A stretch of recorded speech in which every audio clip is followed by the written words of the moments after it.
so much, Dr. Brophy, and good morning, good afternoon, and good evening to everyone joining this conference. As mentioned, my name is Dr. Jason Batchin. On behalf of the study team, I'll be giving the presentation, The Fast and the Continuous DTG-based antiretroviral therapy achieves impressive viral load suppression in children and adolescents in the short and long term. So I have no conflicts of interest to declare. And as a quick background for this study, as dolutégravir-based ART is becoming the preferred first line for children and adolescents, there are questions about the real-world clinical impact of this strategy and this rollout.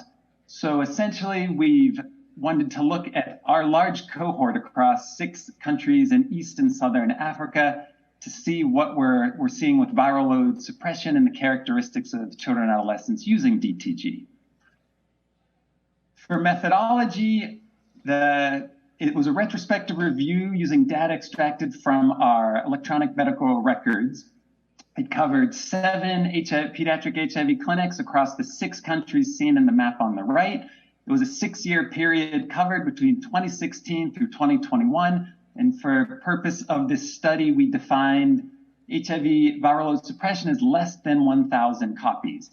And then we did a cross-sectional observation at 6-month intervals, trying to look at the trends of viral load suppression at roughly 6-month intervals. And we used that first post-DTG 6-month as our comparator for our analysis. Here's a quick snapshot of the clinical characteristics of our cohort. We had 11,799 children and adolescents receiving DTG in our cohort. With this series of pie charts, you can see the type of ART used, including about 20% were new ART initiations. The bottom left, you can see the type of formulation, with TLD being the most commonly used. You can also see the country breakdown, sex, and age breakdown on the right. Our total analysis had about just over 21,000 person years of follow-up, with the mean follow-up time on DTG of just about 2 years. Our analysis also included just over 22,000 documented viral load results, ranging from 6 months to up to 60 months post-DTG. As for the initial 6-month post-DTG viral load suppression rate for the entire cohort was right at 92%. And when we looked at just the ART naive who were being initiated, it was 93.1%, showing good early suppression. At the bottom, we also show we had quite good clinical outcomes in follow-up of this cohort, with just about 94% remaining in care and about 5% who were successfully and safely transferred out, with only 1.6% having poor outcomes of loss to follow-up or death. This graph shows the trend of our viral load suppression rates over time. I think it's important to notice the first 4 to 5 data points. Those first 2 years, we had a lot more viral loads, and then beyond 2 years, our numerator and denominator and confidence intervals got smaller and much wider. But even looking at that early 20 up to 24 to 36, we saw good maintenance of viral load suppression without any significant loss. We then looked at just the female cohort and likewise saw good, sustained, no major dips, no big drop-offs of viral load suppression. And again, at the later months, our cohort did get smaller and smaller, so wider confidence intervals. Likewise, with our male cohort, we also had good, sustained viral load suppression earlier and later months. We then also looked at the group by age group. The under 10, there's a lot of variability because it was a smaller cohort, but amongst the green and the purple, the 10 to 15, the 15 to 19, it was again sustained with some fluctuations, but no major drops and losses of suppression. And then lastly, we also looked at disaggregated data by country. You can see there was a bit of heterogeneity and a bit of variation across the sites, but within each site, there was not any major loss. The viral load suppression rates remained high across all sites, above 85%, and remained sustained. Apologies for these slides jumping around. And in this somewhat busier table, we then just plotted the changes of the viral load suppression rate compared to that 6-month comparator rate. And each row was one of those cohorts. So overall, there were really no major statistically significant changes in viral load suppression, other than the 2 boxes in the red, which were amongst the 10 to 15-year-olds. But again, smaller changes.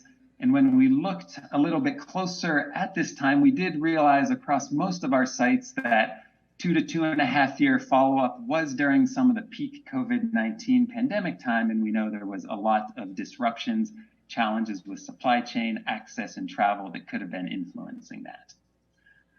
As a quick snapshot, I know there's a lot of interest about single drug substitution and if changing just dolutégravir while not changing the NRTI backbone is effective. So a quick snapshot of our cohort, we had about just over 3,700 patients who underwent a single drug substitution. And here's a quick table that showed amongst the entire cohort and then looking at whether their core NRTI was abacavir, zidovudine, or tenofovir. The viral load suppression rate actually remained pretty stable with no huge drops or loss of viral suppression rate.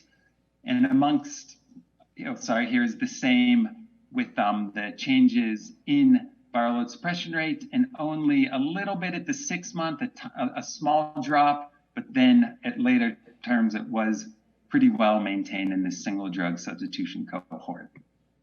We also looked at those who were previously unsuppressed, and while a much smaller cohort of only 210, we did find across the subcohorts upwards of 80% of those who had been unable to be suppressed despite other regimens and a slew of interventions. We were able to suppress upwards of 80% of those by just using dolutégravir.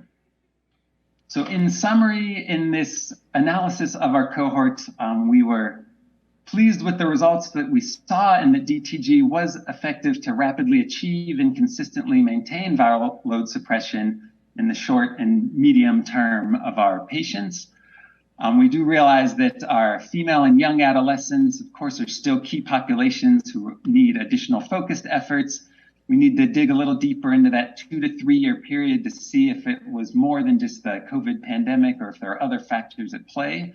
And of course, we want to take a much deeper look at that single drug substitution to see if it is a viable option, especially amongst those who are unsuppressed.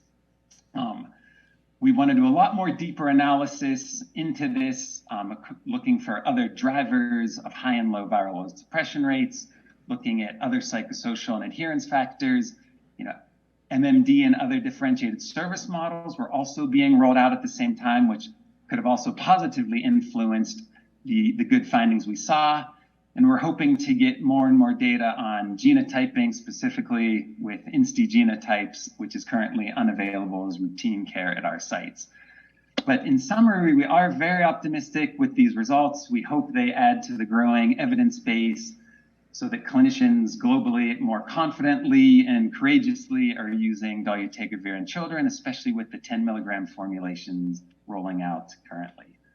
We have a complementary companion poster where we specifically looked at protease inhibitors, the DTG. And I just want to thank everyone for listening. And this is contact information if any further questions about this study and the data set involved. Thank you so much.